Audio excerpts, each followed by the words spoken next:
ayant entendu parler de votre foi au Seigneur Jésus et de votre amour pour tous les saints, je ne cesse de rendre grâce pour vous. Je fais mention de vous dans mes prières, afin que le Dieu de notre Seigneur Jésus-Christ, le Père de gloire, vous donne un esprit de sagesse et de révélation dans sa connaissance, qu'il illumine les yeux de votre cœur, pour que vous sachiez quelle est l'espérance qui s'attache à son appel, quelle est la richesse de la gloire de son héritage qu'il en réserve aux saints, et quelle est envers nous qui croyons l'infinie grandeur de sa puissance se manifestant avec efficacité par la vertu de sa force. Il l'a déployé en Christ en le ressuscitant des morts et en le faisant asseoir à sa droite dans les lieux célestes au-dessus de toute domination, de toute autorité, de toute puissance, de toute dignité et de tout nom qui peut être nommé non seulement dans le siècle présent, mais encore dans le siècle à venir. Il a tout mis sous ses pieds, il a donné pour chef suprême à l'Église, qui est son corps, la plénitude de celui qui remplit tout en tous.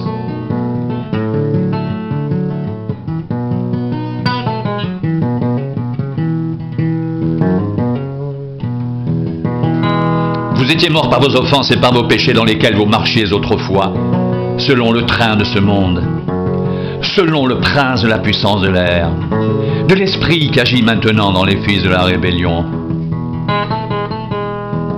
Nous tous aussi, nous étions de leur nombre, et nous vivions autrefois selon les convoitises de notre chair, accomplissant les volontés de la chair et de nos pensées, et nous étions par nature des enfants de colère comme les autres.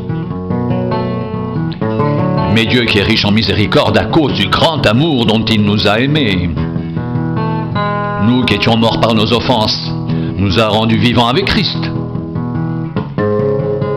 C'est par grâce que vous êtes sauvés. Il nous a ressuscités ensemble et nous a fait asseoir ensemble dans les lieux célestes en Jésus-Christ, afin de montrer dans les siècles à venir l'infinie richesse de sa grâce par sa bonté envers nous en Jésus-Christ.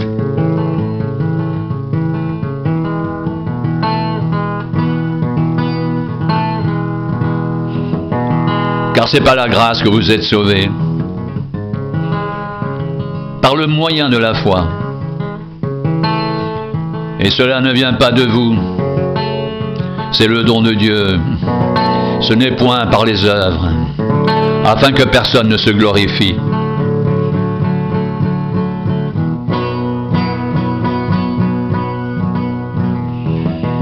Car nous sommes son ouvrage ayant été créés en Jésus-Christ pour de bonnes œuvres que Dieu a préparées d'avance afin que nous les pratiquions.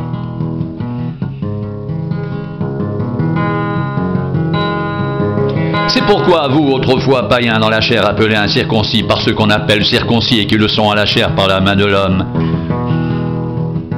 souvenez-vous que vous étiez en ce temps-là sans Christ, privés du droit de cité en Israël, étrangers aux alliances de la promesse,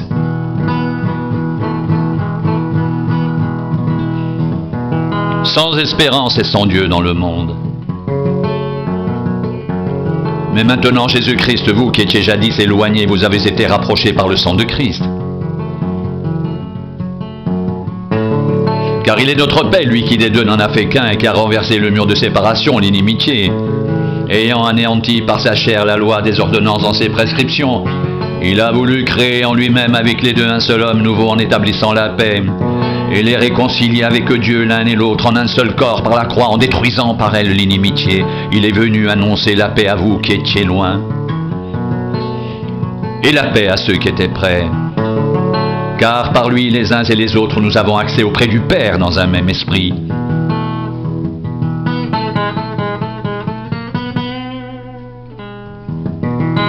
Ainsi donc, vous n'êtes plus des étrangers, ni des gens du dehors, mais vous êtes concitoyens des saints gens de la maison de Dieu. Vous avez été édifiés sur le fondement des apôtres et des prophètes, Jésus-Christ lui-même étant la pierre angulaire. En lui, tout l'édifice bien coordonné s'élève pour être un temple saint dans le Seigneur. En lui, vous êtes aussi édifiés pour être une habitation de Dieu en esprit.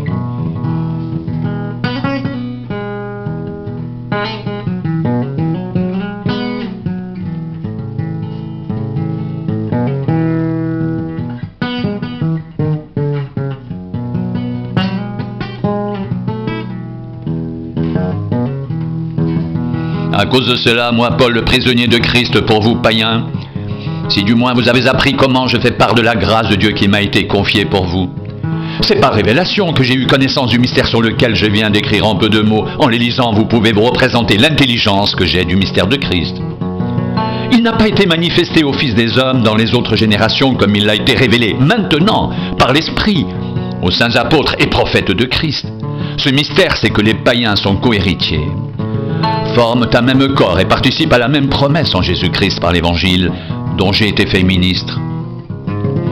Selon le don de la grâce de Dieu qui m'a été accordé par l'efficacité de sa puissance, à moi qui suis le moindre de tous les saints, cette grâce a été accordée d'annoncer aux païens les richesses incompréhensibles de Christ et de mettre en lumière le moyen de faire connaître le mystère caché de toute éternité en Dieu qui a créé toutes choses.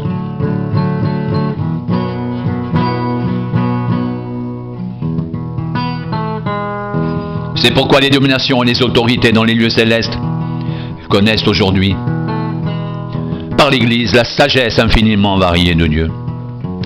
Selon le dessein éternel qu'il a mis à exécution par Jésus-Christ notre Seigneur, en lui, nous avons, par la foi en lui, la liberté de nous approcher de Dieu avec confiance. Aussi je vous demande de ne pas perdre courage à cause de mes afflictions que j'endure. Pour vous, elles sont votre gloire.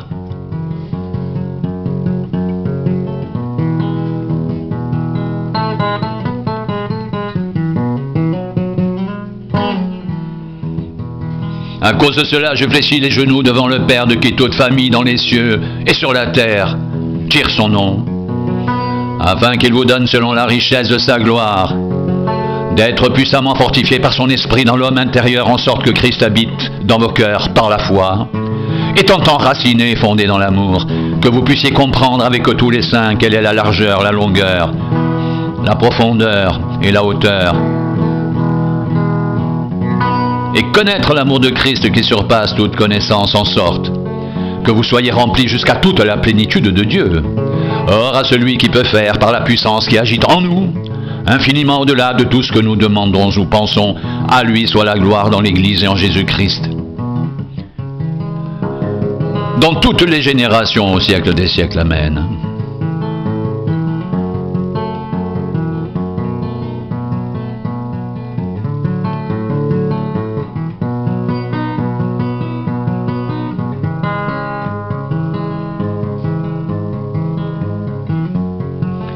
C'est par révélation que j'ai eu connaissance du mystère sur lequel je viens d'écrire en peu de mots. En les lisant, vous pouvez vous représenter l'intelligence que j'ai du mystère de Christ.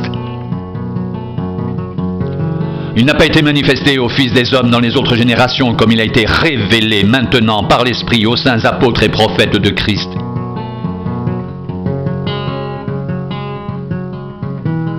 Ce mystère, c'est que les païens sont cohéritiers, forment un même corps et participent à la même promesse en Jésus-Christ par l'Évangile, dont j'ai été fait ministre selon le don de la grâce de Dieu qui m'a été accordé par l'efficacité de sa puissance. À moi, qui suis le moindre de tous les saints, cette grâce a été accordée d'annoncer aux païens les richesses incompréhensibles de Christ et de mettre en lumière le moyen de faire connaître le mystère caché de toute éternité en Dieu qui a créé toutes choses. C'est pourquoi les dominations et les autorités dans les lieux célestes connaissent aujourd'hui par l'Église la sagesse infiniment variée de Dieu selon le dessein éternel qu'il a mis à exécution par Jésus-Christ notre Seigneur. En lui, nous avons, par la foi en lui, la liberté de nous approcher de Dieu avec confiance. Aussi je vous demande de ne pas perdre courage à cause des afflictions que j'endure pour vous. Elles sont votre gloire. À cause de cela, je fléchis les genoux devant le Père, de qui toute famille dans les cieux et sur la terre tire son nom,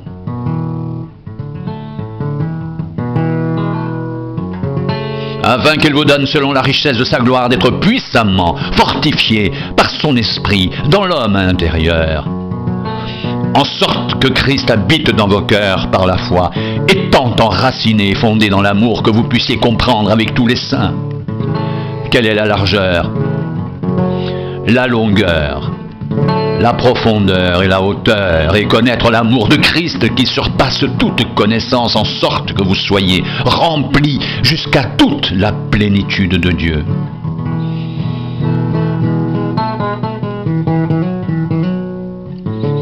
à celui qui peut faire par la puissance qui agit en nous infiniment au-delà de ce que nous demandons ou pensons. À lui soit la gloire dans l'Église et en Jésus-Christ, dans toutes les générations au siècle des siècles. Amen.